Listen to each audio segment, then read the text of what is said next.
Shalom à tous, bienvenue dans ce temps de partage de la parole de Dieu. Je suis votre frère, le pasteur Sévérin, donc nous allons aller directement dans les Écritures.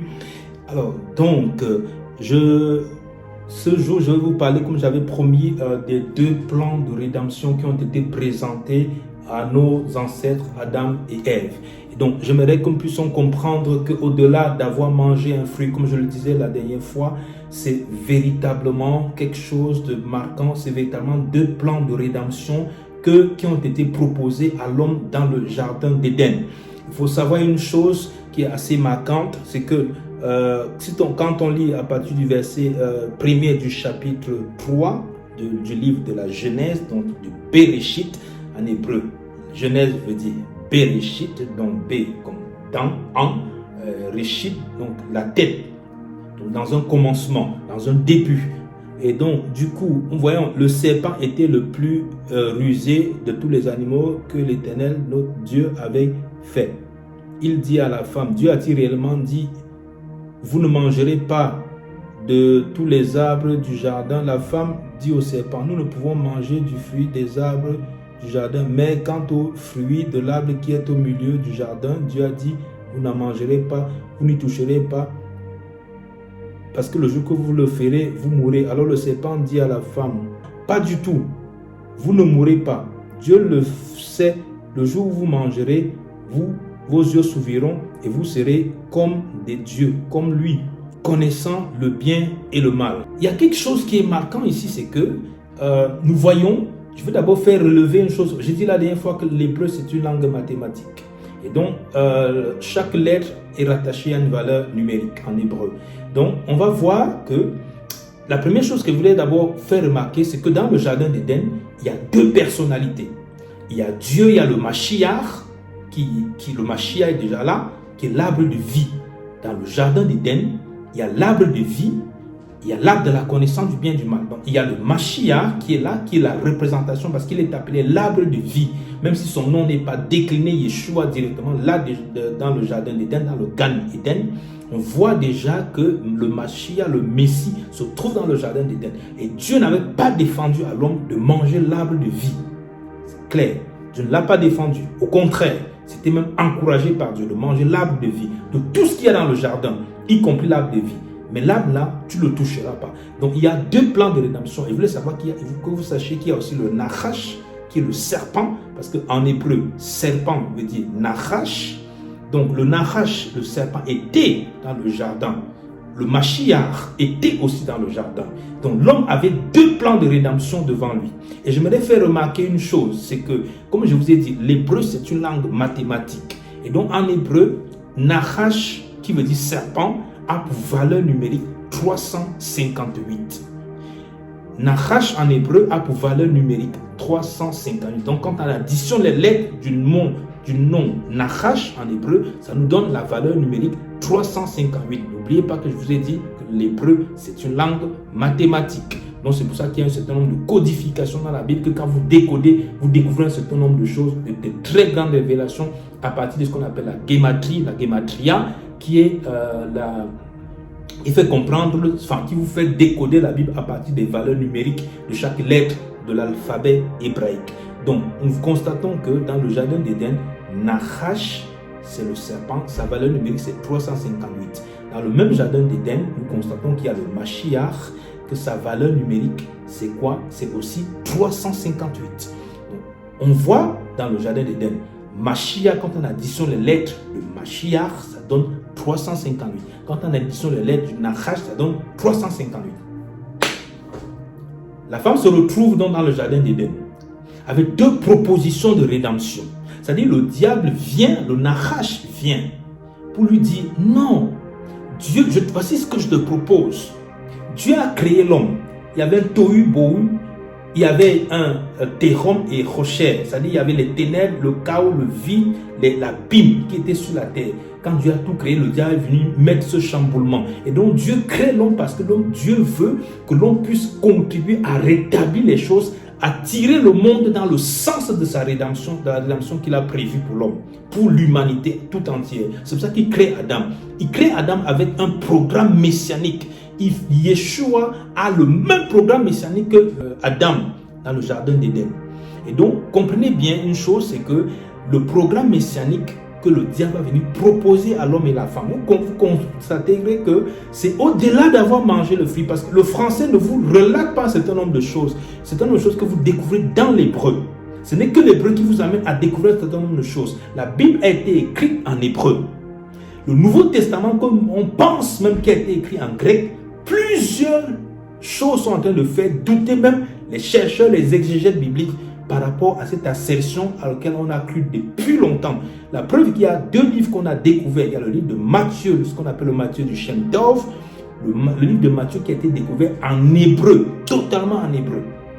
Le livre d'Apocalypse a été découvert totalement en hébreu. Et comme je dis, même le livre d'Hébreu, le livre, on ne peut pas écrire lettre aux Hébreux, on écrit en grec pour une lettre aux Hébreux. Ce n'est pas compréhensif. Donc certainement, il a été écrit en hébreu. Donc ça suppose que ça nous permet de comprendre un certain nombre de choses. Ça nous permet de contextualiser pour ne pas sortir avec des affirmations, des prédications qui sont décollées de leur contexte et qui amènent les gens dans une autre réalité en dehors de celle que la parole de Dieu a prévue.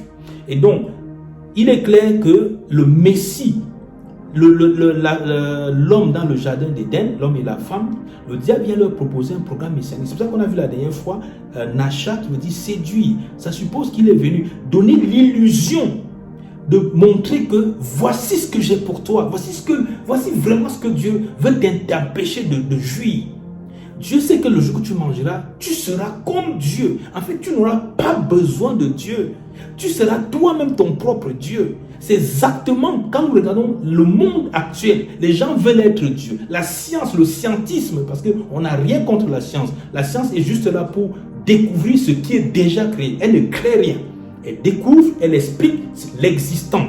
Le scientisme, qui est la foi en la science, qui est une religion, qui veut faire croire que tout ce qu'on voit, on doit pouvoir le définir, le comprendre avec nos neurones, avec notre cerveau. Alors qu'il y a des choses, il y a des éléments qui se produisent dans le monde qui sont au-delà du physique. Parce qu'il y a la réalité du monde spirituel qui existe, où il y a des choses qu'on peut comprendre que par l'Esprit de Dieu, que par le Seigneur. Donc il va proposer un programme messianique à l'homme en disant non, tu ne seras pas Dieu, tu ne mourras pas. Dieu sait que quand tu vas faire tout cela, mais tu seras Dieu. Il ne veut pas que tu sois Dieu. Il veut te contrôler, il veut te diriger. Il veut être celui qui contrôle ta vie. Il veut être celui qui te dit ce que tu dois faire. Non, toi, tu seras Dieu toi-même. Voilà le programme messianique que le diable proposait à la femme. Il dit, mais tu seras Dieu. Tu n'auras pas besoin de Dieu pour t'affirmer, pour te réaliser. Tu n'auras pas besoin d'une béquille. Comme certains qui pensent être plus sages et plus intelligents que Dieu appellent les croyants, que vous avez juste des hommes et des femmes qui avaient besoin d'une béquille pour pouvoir marcher. Et cette béquille-là, c'est la religion et c'est Dieu. Et donc, du coup, le diable fait comprendre à l'homme, non, tu seras Dieu toi-même. Tu pourras faire ce que tu veux, tu pourras coucher avec qui tu veux, tu pourras te marier avec qui tu veux, tu pourras considérer ce que tu veux. Tu seras toi-même le référentiel du mal et du bien. Tu n'auras pas besoin d'une Bible, d'une parole d'un Dieu qui va te dire voici ce qui est bien, voici ce qui est mauvais. Toi-même, tu seras ton propre Dieu. Ça, c'est le programme de messianique que le diable proposait à l'homme. En disant non, voici ce que je te propose, voici. Et la femme, la Bible dit que la femme a eu l'illusion. Je vous ai dit, Nacha veut dire tromper, séduire, mais dans le sens de donner l'illusion que c'est vrai. Et donc la femme a regardé et a dit, mais c'est vrai que c'est quelque chose qui est quand même intéressant, puisque notre rôle sur cette terre, c'est pouvoir amener le monde dans la rédemption, c'est pouvoir amener le monde à se soumettre à Dieu. Mais je pense que c'est mieux dans ce sens-là, que nous-mêmes on soit nos propres référentiels, qu'on soit nous-mêmes notre propre Dieu, nous-mêmes. Alors que ce n'est pas ce plan de rédemption que l'homme proposait, que Dieu proposait à l'homme. Dieu proposait un plan de rédemption où c'est lui qui donne la félicité à l'homme, c'est-à-dire qui fait que l'on soit dans un cadre idyllique, dans un cadre paradisiaque, mais avec l'autorité de Dieu sur sa tête, avec le gouvernement de Dieu sur lui. C'est pour ça que quand Dieu lui dit de ne pas manger ce fruit, en fait, il dit à l'homme, tu vas te balader, tu vas faire tout ce que tu veux, tu vas manger l'arbre de la vie, tu vas rentrer dans ce bonheur-là éternel. Comme ça, tu ne pourras pas manger l'arbre de la mort, parce que cet arbre-là t'empêche de vivre ce que j'ai au-delà pour toi. Mais dans ce au-delà pour toi, Dieu sera toujours présent, Dieu sera toujours là pour te conduire. Mais l'homme n'a pas voulu ce plan de rédemption-là. Il n'a pas voulu amener l'humanité dans ce sens-là. C'est pour cela que quand on regarde, on se dit, mais comment la décision de Dieu est tellement sévère? Mes amis, parce que c'était un plan de rédemption.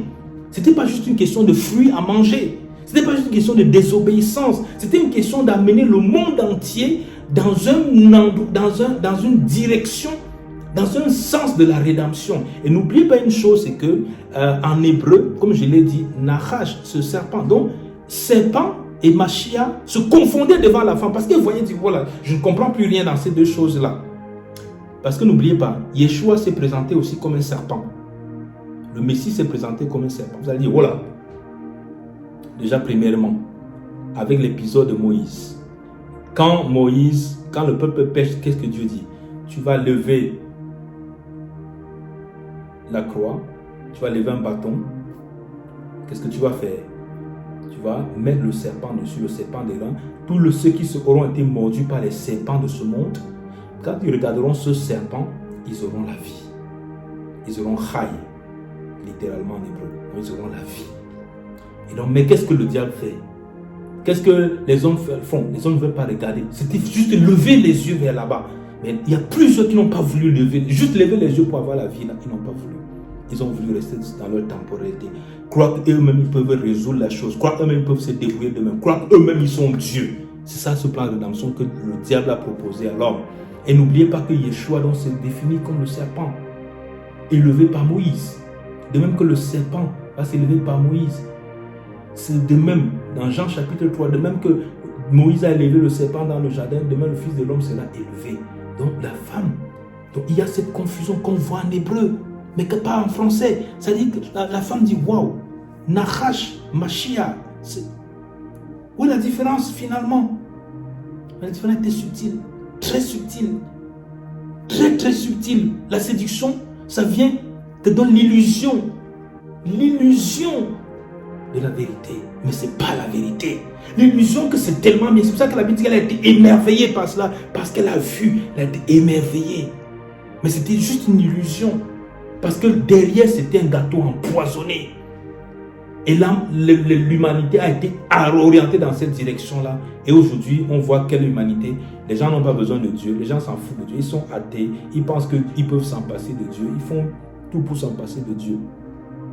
Donc mes amis, dans le jardin d'Éden, c'était deux plans de rédemption qui se jouaient. Le Nachash et le Machia qui étaient présents. Mais Dieu voulait que l'homme mange de ce fruit pour vivre dans cette beauté idyllique, se multiplier dans ce cadre où il n'y avait ni mort, ni maladie, ni rien du tout. Mais la femme, l'homme et ils ont été séduits.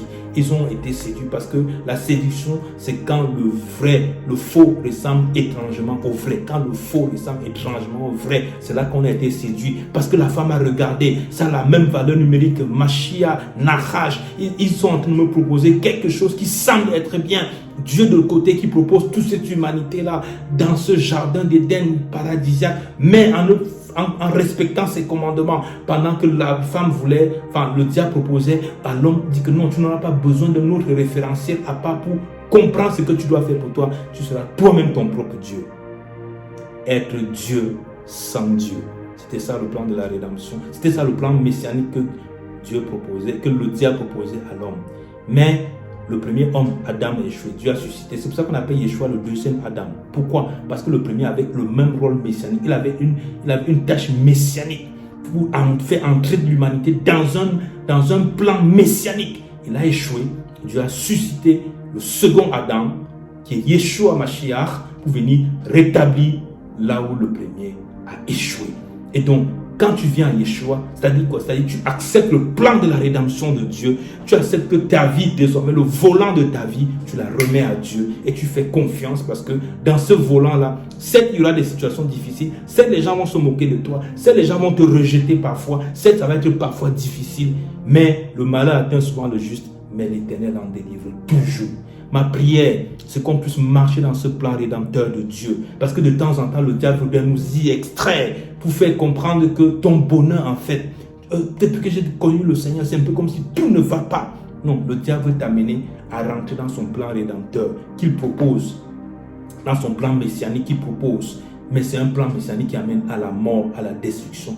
Il a dit que tu ne mourras pas, mais aujourd'hui on meurt. Donc ça veut dire que c'était le mensonge qu'il a proposé à l'homme, à la femme. Mais la femme a eu l'illusion de la vérité. L'homme a eu l'illusion de la vérité. Et maintenant Dieu est venu rétablir les choses. Mes amis, marchons dans le plan rédempteur de Dieu.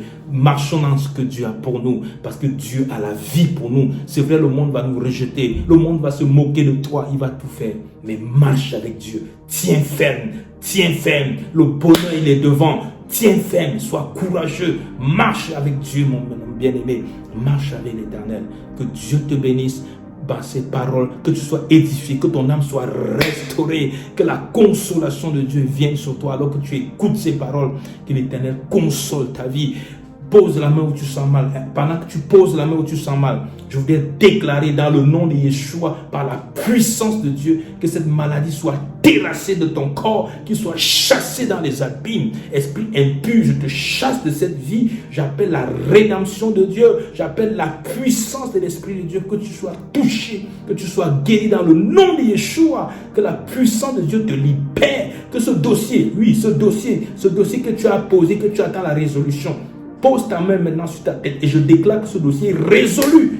Que les situations soient débloquées dans le nom de Yeshua. Que ton pied qui est malade soit guéri. Que tes reins, que le fonctionnement redevienne normal. Que la vie de Dieu, la vie puissante de Dieu te saisisse. Parce que la Bible dit que si l'esprit de celui qui a ressuscité Yeshua, ma chère, entre les mots habite en nous, il va donner la vie à notre corps mortel. Que la vie de Dieu se rentre en toi et que toutes ces maladies soient détruites. Que ces situations soient résolues dans le nom de notre Messie Yeshua. Sois béni, bien-aimé. Sois béni. Je n'ai pas souvent l'habitude de le dire, mais si tu es édifié, ne reste pas toute seule avec ces paroles. Ne reste pas tout seul avec cette chaîne.